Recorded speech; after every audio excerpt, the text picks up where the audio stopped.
El día de hoy vamos a hablar acerca de óptica lagrangiana. Es una explicación para el curso de Mecánica, Efectos y Aplicaciones en la Universidad Pontificia Bolivariana. Primero vamos a hablar de los gestores que han tenido que ver de forma general con lo que es la óptica, el desarrollo de la óptica a través de la historia.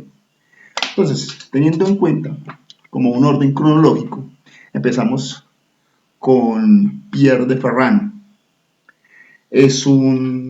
Fue un jurista y matemático francés, nacido en 1601, murió en 1665. Fue cofundador de la teoría de probabilidades, descubrió el principio fundamental de la geometría analítica. Además, hizo grandes aportes a la teoría de los números y fue el inventor del teorema llamado de Ferran. Incursionó también en el cálculo, antes que el mismo Isaac Newton y de Leibniz. Para la óptica es importante el aporte que hizo con el principio de Ferran, que lleva su propio apellido. Este principio consiste en determinar la trayectoria que tiene el menor tiempo posible de recorrido entre dos puntos dados. Este principio se establece para la propagación de los rayos luminosos. El principio como tal es un funcional que expresa el trayecto recorrido por la luz entre dos puntos. Ese trayecto es el que vamos a denotar como lo que es camino óptico.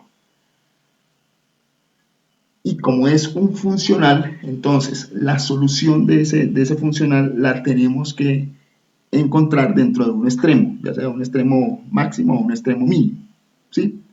Este principio lo vamos a entender mejor cuando empecemos a hablar acerca del principio de mínima acción, que fue el que formuló Hamilton. Sigamos hablando ahora de Isaac Newton. Isaac Newton nació en 1642, murió en 1727, ¿sí? Por eso lo colocamos ahí seguido en ese orden cronológico. Fue teólogo, inventor, alquimista y matemático inglés. Descubrió la ley de la gravitación universal. Estableció las bases de la mecánica clásica. A él se le atribuye el desarrollo del cálculo infinitesimal y compartió con Leibniz ese título de lo que fue el desarrollo, tanto del cálculo integral como el cálculo diferencial. Entre sus contribuciones se destacan los trabajos sobre la luz y la óptica. También hizo la formulación de lo que fueron las leyes de la dinámica de los cuerpos, lo que es la inercia, la interacción y la fuerza, y la ley de acción y reacción. En su orden, ya es importante hablar de Joseph-Louis Lagrange, que es ya uno de los gestores principales del tema que vamos a trabajar aquí, que es la óptica lagrangiana. Hay que tener en cuenta que la mecánica clásica nace con Isaac Newton, donde se describe como tal el comportamiento de los cuerpos a nivel macroscópico dependiendo de la influencia de fuerzas externas e internas del cuerpo. Y en el desarrollo de esa mecánica clásica, los postulados de Isaac Newton fueron más que todo concentrados en las coordenadas cartesianas. Y pues para su tiempo fueron de gran utilidad, tuvieron mucho auge. Sin embargo, existía el problema de que cuando se tenía que elaborar, o sea, analizar problemas que ya no estuvieran enmarcados en las coordenadas cartesianas, entonces esos postulados de Newton, las ecuaciones de movimiento que salen por los postulados de Newton, tenían muchas, se volvían muy complicadas y muchas veces no tenían solución. Entonces aquí fue donde incursionó Joseph-Louis Lagrange. Es un físico, matemático y astrónomo italiano, nacido en 1736, murió en 1813. Hizo grandes aportes a la matemática, desarrolló la mecánica lagrangiana. Se dice que propuso a Leonhard Euler, la solución de los problemas de la isoperimetría mediante el uso de cálculo de variaciones. Dentro de sus desarrollos están avances en la astronomía, donde dio pues una gran explicación a lo que fue los asteroides troyanos y los satélites troyanos. Desarrolló álgebra con el conocido teorema de Lagrange, que relaciona los múltiplos y submúltiplos. Además, hizo aportes a las ecuaciones diferenciales, inventó el método de variación de parámetros aplicable no solo a ecuaciones diferenciales lineales con coeficientes constantes, sino también a ecuaciones diferenciales lineales con funciones complementarias. Desarrolló la teoría de los números, incursionó en el estudio de los números enteros, los números primos, ¿sí? y en el llamado en los enunciados de Fermat. ¿Sí? A él, como lo estábamos diciendo, se le atribuye la reformulación de la mecánica clásica de Newton, donde lo que hizo fue simplificar de algún modo esas ecuaciones que ya tenían esa dificultad por trabajar solamente en coordenadas cartesianas y con el desarrollo de sus ecuaciones diferenciales, entonces se pudo trabajar la mecánica a un nivel más amplio, donde ya podemos decir que nace con él la mecánica analítica, ¿sí? Y se le dio el nombre de la mecánica de Lagrange. Bueno,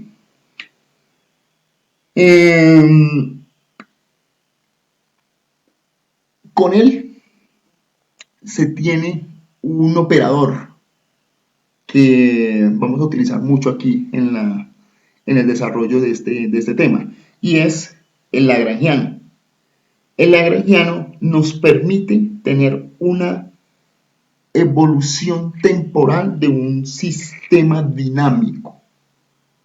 Cuando nosotros analizamos como tal el lagrangiano, nosotros podemos de él extraer las ecuaciones de movimiento y de esas ecuaciones nosotros derivamos las ecuaciones de movimiento que había predicho Isaac Newton. Ahora,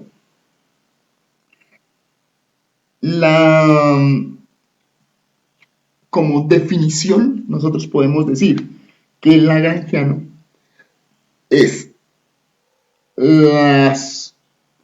la diferencia entre la energía cinética y la energía potencial dentro de un sistema conservativo.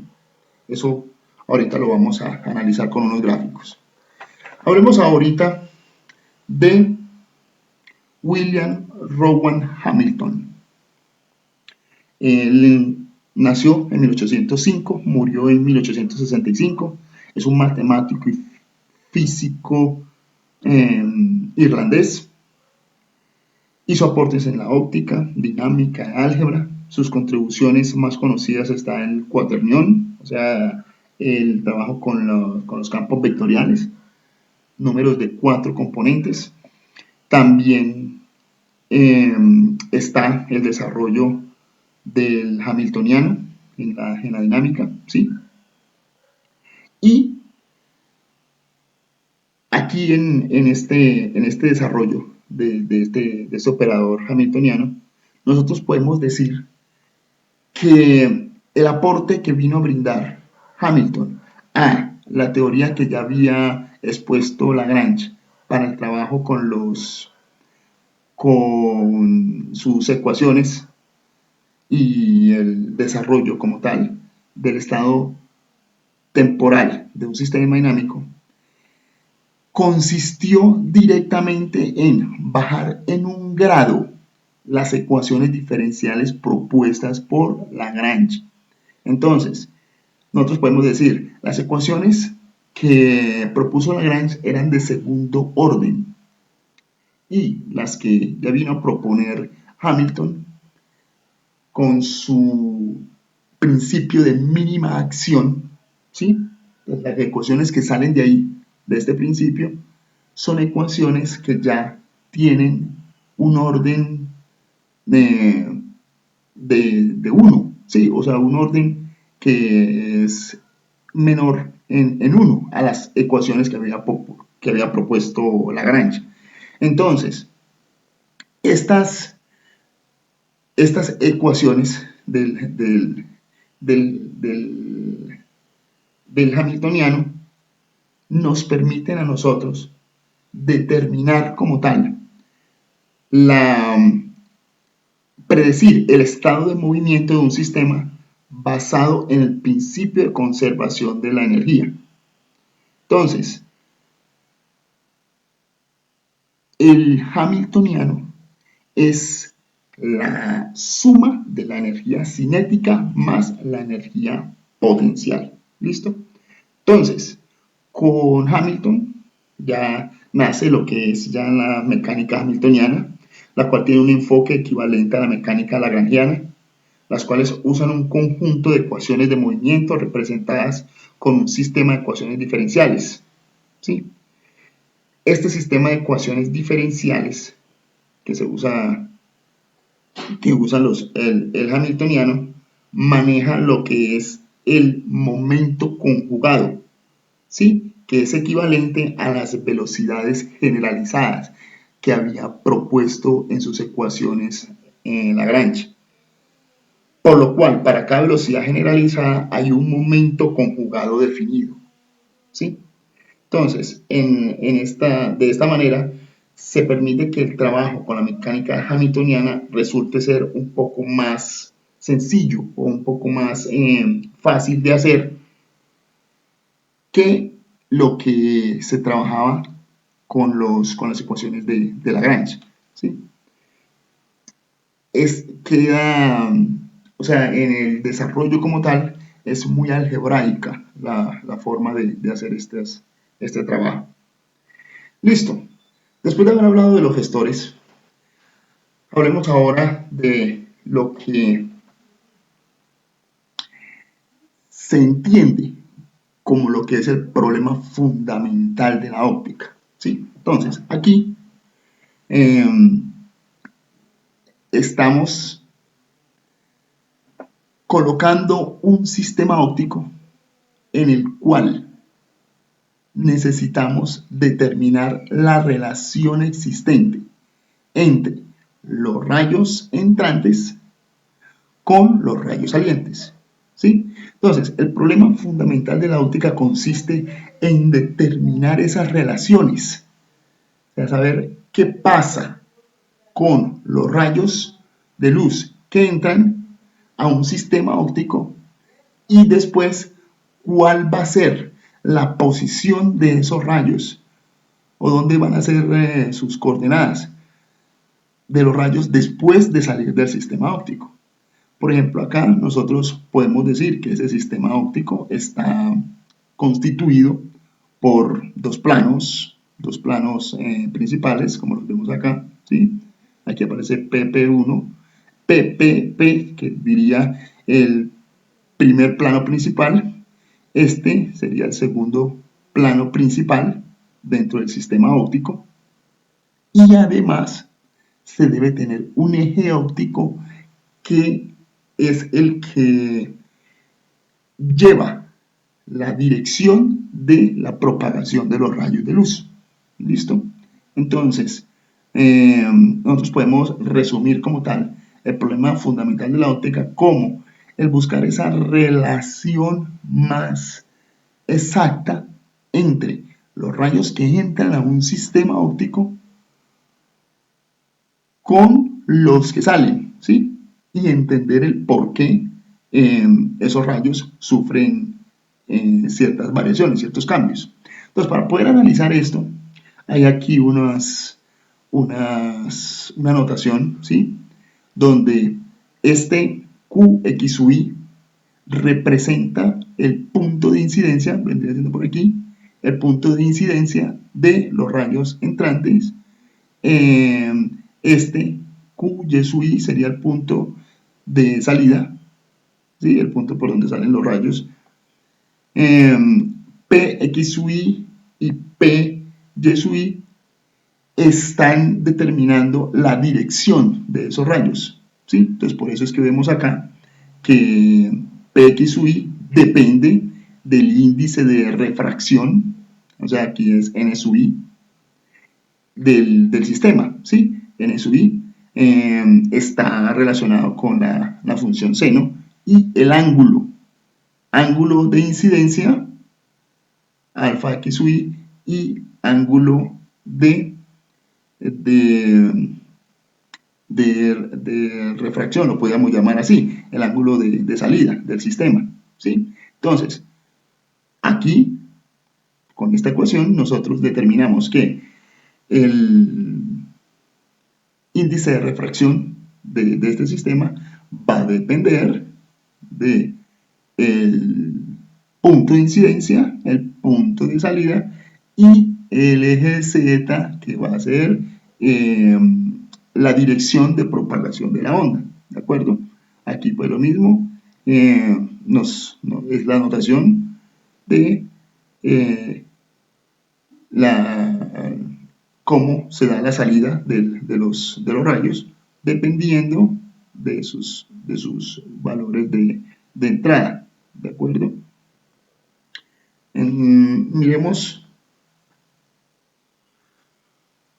una analogía entre lo que es la óptica y la mecánica, como del análisis de la característica ondulatoria de la luz podemos nosotros tomarla porque hablamos de rayos ya en la óptica geométrica, ¿sí? Esto se da porque cuando se hace un análisis de la óptica de ondas, se toma las longitudes de onda más pequeñas para poderlas analizar como si fueran rayos en la óptica geométrica, ¿sí? Entonces, es como veíamos en la primera diapositiva, cuando teníamos el gráfico donde al sistema entran unos rayos, ¿sí? Y ellos son modificados por la densidad del medio del cual está hecha del cual está hecho el material con el cual están impactando. Entonces, los rayos van a sufrir cierto cambio en su dirección. Entonces, en la óptica geométrica, el análisis lo hacemos teniendo en cuenta los planos transversales al eje óptico, ¿sí? Aquí podríamos decir que esos son planos transversales que van al eje óptico. Y el eje temporal que se usa en mecánica, lo que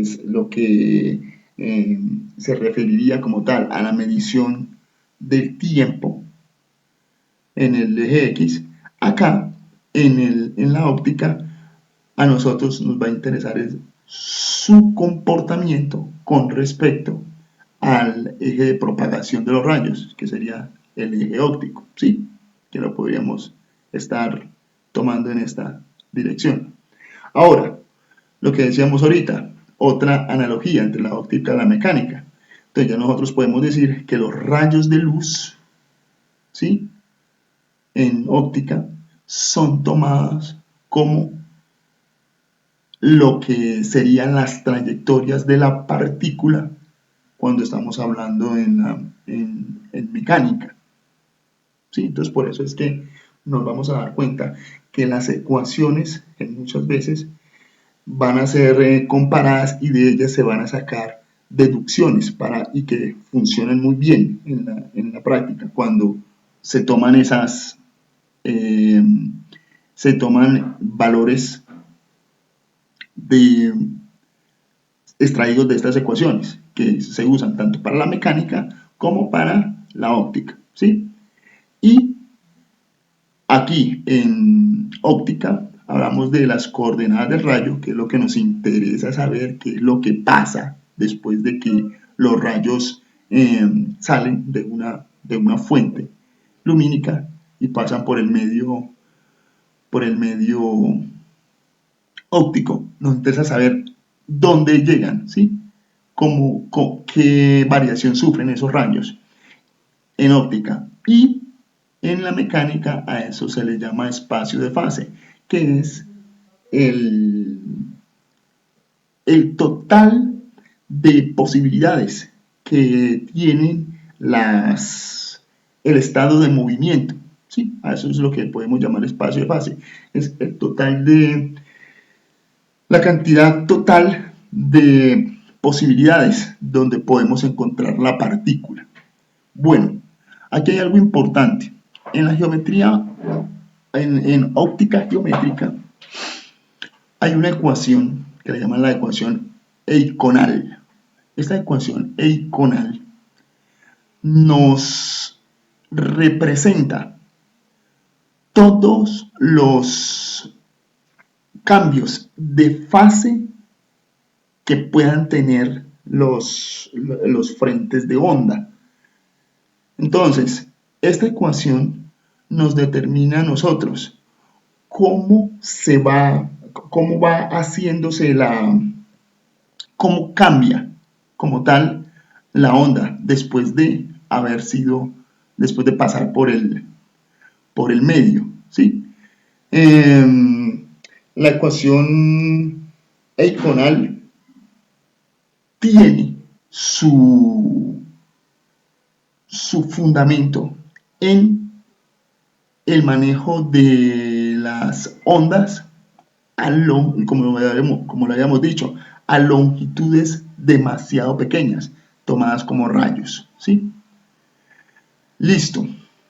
Sigamos con nuestro análisis. Hablemos ahorita de lo que es el principio de la mínima acción.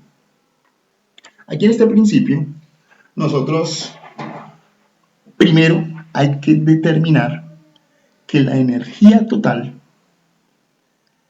es la suma de la energía cinética más la energía potencial. Aquí en este gráfico nosotros podemos determinar que mientras va decayendo la energía potencial, la energía cinética va subiendo, ¿sí? Entonces, cuando nosotros sumamos lo que se le va, digámoslo aquí, lo que se le va restando la energía potencial y lo que se le va y lo que se va incrementando, la energía cinética, entonces la suma de estas dos nos va a dar siempre un valor constante de energía. Ese valor constante es el que nos garantiza la conservación de la energía, ¿sí? Lo importante del descubrimiento del Hamiltoniano es que determina como tal que prueba que la energía total es la suma de la energía cinética más la energía potencial y que siempre es una constante. Entonces, el hamiltoniano resultó ser una constante de energía que eh,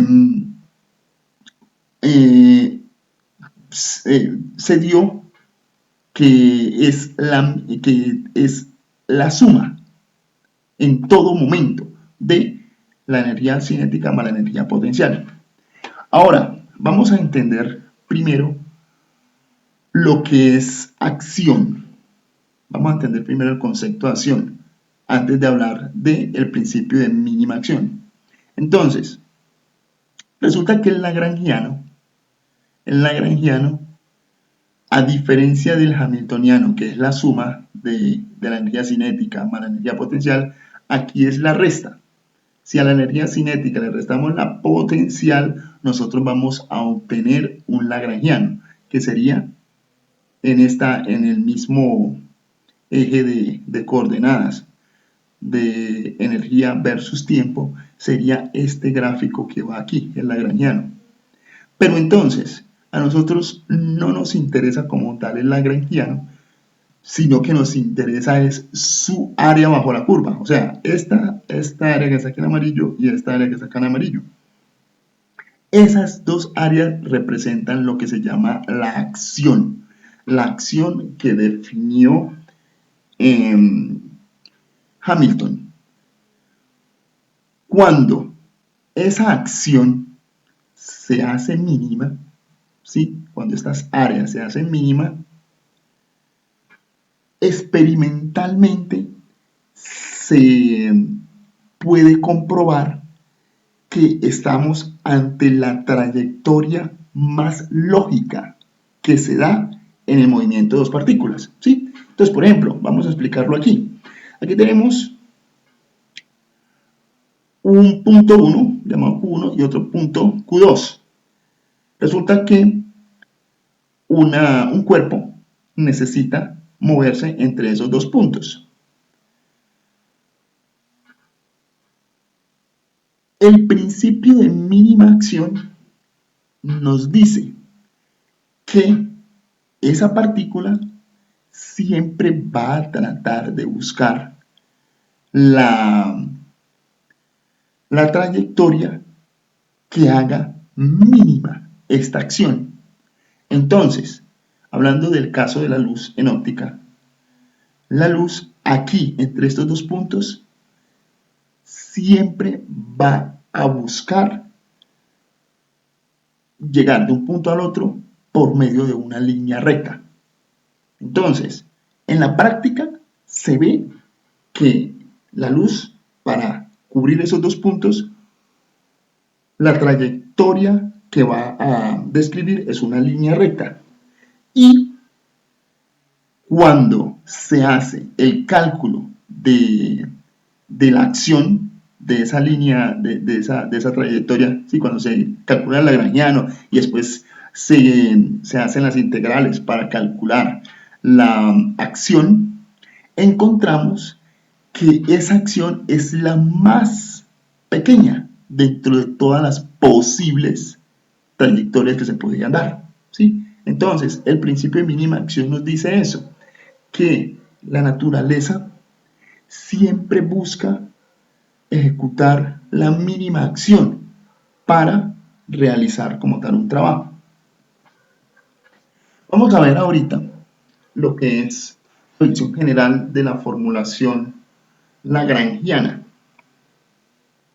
Aquí es un análisis del paso de la luz entre dos o más medios. Entonces, del principio de mínima acción, nosotros aquí podemos determinar que la unión de dos puntos, ¿sí? Un punto 1, punto 2, lo podemos encontrar matemáticamente con una curva, ¿sí? Una curva que sea recorrida por un diferencial de longitud, ¿sí?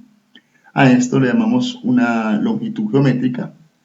Para representar ya una longitud óptica, lo único que se hace es multiplicar por el índice de refracción, que pues el índice de refracción va a depender de de las coordenadas, ¿sí? De X, de Y, de Z. Entonces, tenemos aquí que la longitud óptica la encontramos cuando se multiplica por el índice de refracción. ¿Listo? Ahora, el principio de Ferrand, el que habíamos expuesto al comienzo, donde se habla acerca de la unión de dos puntos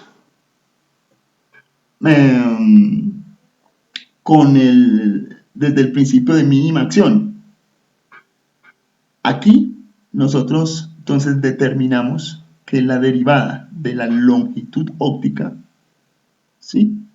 La derivada de la longitud óptica nos resulta ser el lagrangiano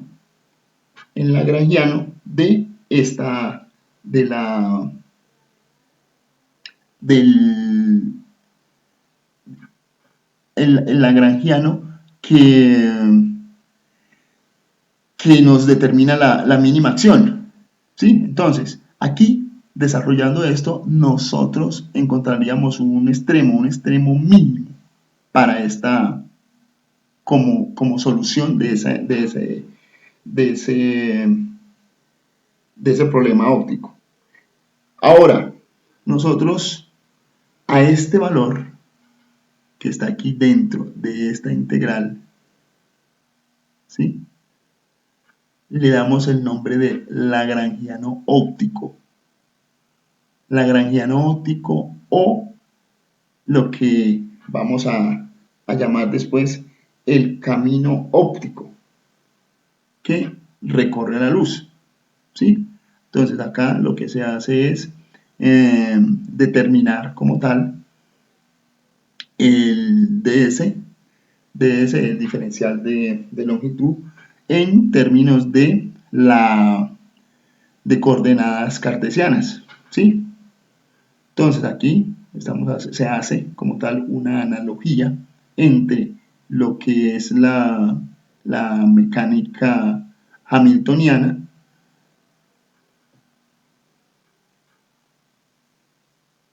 una analogía de la mecánica hamiltoniana, de donde nosotros podemos extraer las soluciones de este lagrangiano que se deduce de el principio de Fermat, que está aquí determinado. Entonces, cuando nosotros solucionamos este lagrangiano, ¿sí? Haciendo las derivadas con respecto al diferencial de arco de longitud, vamos a encontrar lo que son las ecuaciones del rayo. Las ecuaciones del rayo son importantes porque nos determinan el estado de movimiento de cada uno, el estado de movimiento de los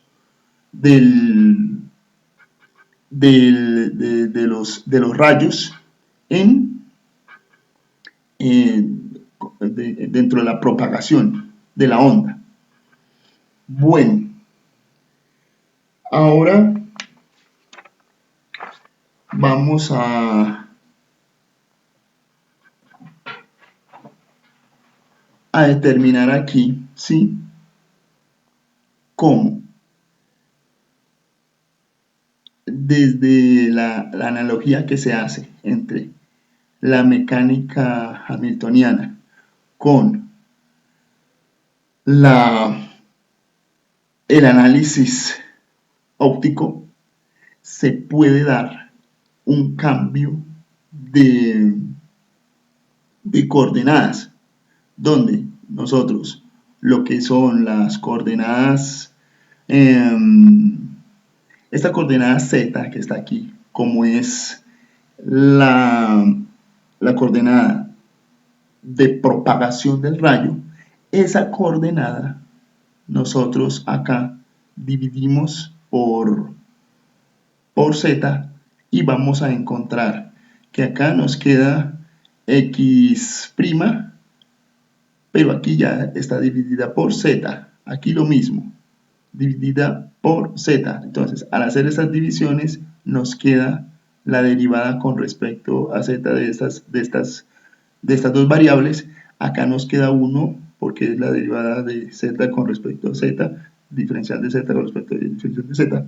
Y lo importante de esto es que podemos, ya para una expresión mecánica,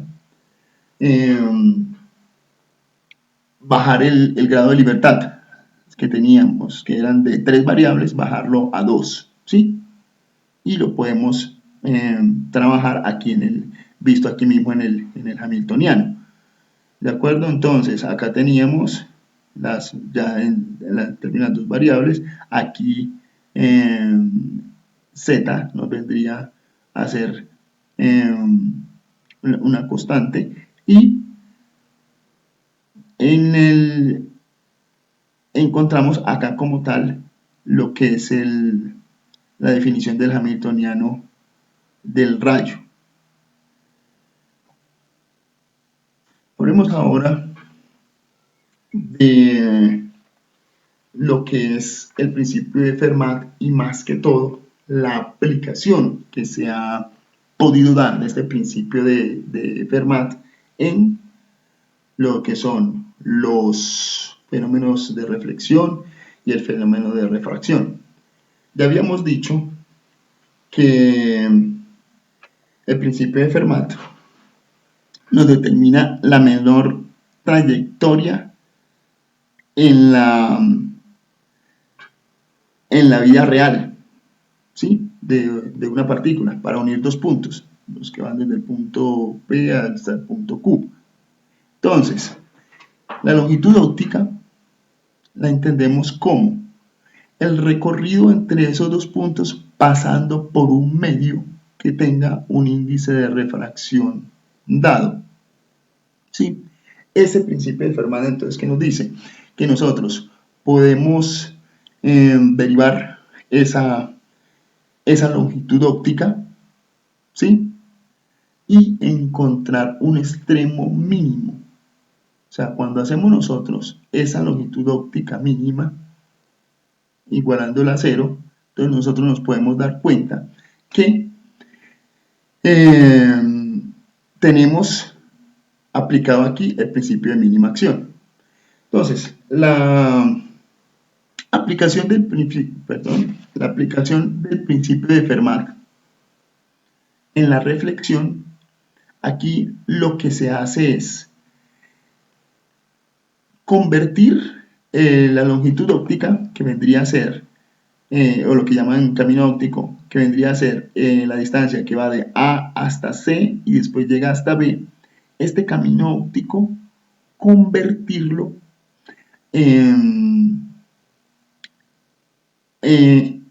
se convierte en tiempo, ¿sí? ¿Cómo lo convierten en la variable tiempo? ¿Cómo lo llevan a la variable tiempo? Pues lo que hacen es que esta distancia, este recorrido que está acá, lo dividen por la velocidad de la luz. Al dividirlo por la velocidad de la luz, entonces la longitud óptica la van a determinar de forma que queda solamente como variable del tiempo. Y esa variable del tiempo es a la que le aplican como tal el principio de Fermat, que después de aplicarles el principio de Fermat, entonces se van a dar cuenta que llegan a decidir que el ángulo aquí θ1 va a ser igual al ángulo θ2, que se debe cumplir ese principio para que se dé la reflexión. ¿Listo? En la refracción, aquí ya lo que hacen es lo mismo. La longitud óptica, o sea, el camino óptico, que aquí va de A a C y de C a B, ¿sí? Pasando primero pues, por el medio que tiene índice de refracción 1 y después llegando al medio que tiene índice de refracción 2. Cuando convierten ya estos por medio de los triángulos rectángulos, usando teorema de Pitágoras, ¿sí? Entonces convierten todas estas distancias que están aquí las convierten a, a la variable tiempo. ¿Haciendo qué? Haciendo la misma división que se hace aquí para el caso de fenómeno de reflexión, donde dividen por la constante, que es la velocidad de la luz. Entonces, al dividir por la velocidad de la luz, nos queda eso en términos de tiempo, hacen lo mismo, vuelven y derivan, y después de derivar y encontrar el extremo mínimo, lo que se van a dar cuenta es que se llega a la ley de Snell, ¿sí? Entonces, esas son dos de las aplicaciones que se dan al principio de Fermat. Hablemos ahorita de la óptica lagrangiana.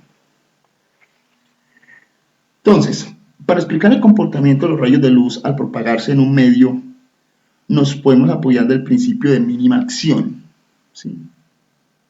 El principio de mínima acción, de donde resultan las ecuaciones de Lagrange. Al resolver esto, encontramos pues, ¿sí? Las ecuaciones de Lagrange en coordenadas generalizadas. Después, partiendo del principio de Fermat y sabiendo que el diferencial de longitud de arco lo podemos expresar de esa manera, obtenemos lo que es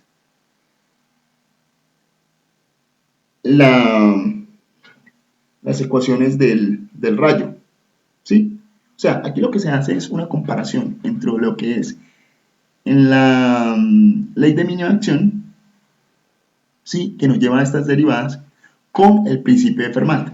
Entonces, se compara lo que está adentro y con eso se deduce que para el principio de Fermat, este valor que está aquí, que es el índice de refracción del medio, va a resultar que es en sí el lagrangiano óptico, ¿sí? Que estas dos cantidades deben ser iguales, ¿sí? O sea, deben ser equivalentes. Entonces, de ahí se deduce que encontramos el lagrangiano óptico. Y al resolver el lagrangiano óptico, nosotros encontramos las ecuaciones del rayo de las que ya habíamos hablado, ¿sí? Entonces, esta es la gran deducción de la óptica lagrangiana. ¿De dónde? Del principio de mínima acción, ¿sí? Nosotros podemos encontrar el lagrangiano óptico y de este lagrangiano óptico poder determinar las ecuaciones que nos van a dar el comportamiento de la propagación de los rayos. Hablemos ahorita de algunas aplicaciones de lo que es la óptica lagrangiana en lo que son las guías de onda. Teniendo en cuenta que una guía de onda es un medio que permite conducir los rayos de luz, o sea, direccionar los rayos de luz, ¿sí? Por ejemplo, una guía de onda puede ser una fibra óptica, dentro de la cual los rayos van propagándose con las interacciones que se hacen con el medio. Entonces, aquí nosotros decimos, el modelo de uso de las ecuaciones de rayo en coordenadas cilíndricas, porque ya pues para esta guía de onda, como decimos, de una fibra óptica, va a hacer, o sea, vamos a hacer cumplir que el índice de refracción es invariante con el eje Z, ¿sí? Ya se tiene en cuenta eso para poder hacer esta derivada parcial, hacer esta deducción, ¿sí? De la ecuación de rayo en esa propagación. Entonces, aquí se toma el índice de refracción sin cambio en la dirección Z, pero sí se tienen unas variaciones en las otras dos direcciones, en las direcciones X y en las direcciones Y, iría a cambiar. Entonces, de eso podríamos decir que en la dirección del rayo o sea, Z es invariante, ¿sí? O sea, no hay cambio para el índice de refracción. Entonces esto termina siendo una constante, se deduce de ahí, ¿sí? Porque como es igual a cero, esto de la derivada de esto, nos tiene que darnos que esto sea una constante. Y de aquí se determina el ángulo que sale entre el rayo y el eje Z. Ahora, aquí estamos representando la variación del índice de cómo se relaciona el índice de refracción en este medio con el ángulo eh, formado por las coordenadas en este mismo medio. ¿Listo? Entonces, esto se explica mejor aquí cuando nosotros podemos decir que la trayectoria de los rayos de luz dentro de la guía de ondas va a tomar, o sea, mientras va avanzando, ella va a hacer una forma cilíndrica, ¿sí? Va a irse curvando. O sea, a medida que el rayo avance, fijémonos aquí, a medida que el rayo avance en la dirección de propagación Z, el índice de refracción va a hacer que se vaya curvando su trayectoria, ¿sí? Entonces, este coseno está relacionado con esta trayectoria en la guía de onda. Miremos aquí, ¿sí? Entonces dice, en este caso las guías de onda se considera un medio cilíndrico con índice de refracción variante, lo que habíamos dicho en dirección XY, y de lo anterior formulación, reemplazando la expresión lagrangiana, obtenemos obtenemos esta expresión, ¿sí? Donde, obteniendo las ecuaciones que modelan el comportamiento de los rayos de luz para medios con índices de refracción cuadrático independientes de la dirección de propagación Z. Entonces, aquí ya encontraríamos las ecuaciones con las ecuaciones que nos permiten determinar el estado de movimiento de los rayos de luz en esa dirección de propagación. Aquí tenemos un caso donde el índice de refracción ya es parabólico, ¿sí? Entonces, nos dice, tenemos un índice de refracción parabólico que representa al medio de propagación, donde al desarrollar las ecuaciones que mueven las trayectorias de los rayos de luz dentro de su espacio de fase, determinado por el centro de la fibra óptica, obtenemos el estado de propagación así. Entonces, al desarrollar como tal las ecuaciones de propagación del rayo de luz para un índice de refracción cuadrático, nosotros vamos a obtener estas expresiones que nos van a determinar este comportamiento, ¿sí? Este comportamiento dentro de la guía de ondas, ¿de acuerdo? Donde estos valores A, B, C y D se pueden hallar con las condiciones iniciales del sistema, y este símbolo que está aquí, que parece una letra lambda, ¿sí? Esta letra entonces nos va a hacer referencia al espacio de fase que nos determinaría el total de posiciones que va a tomar el rayo de luz. ¿Listo? Muchas gracias.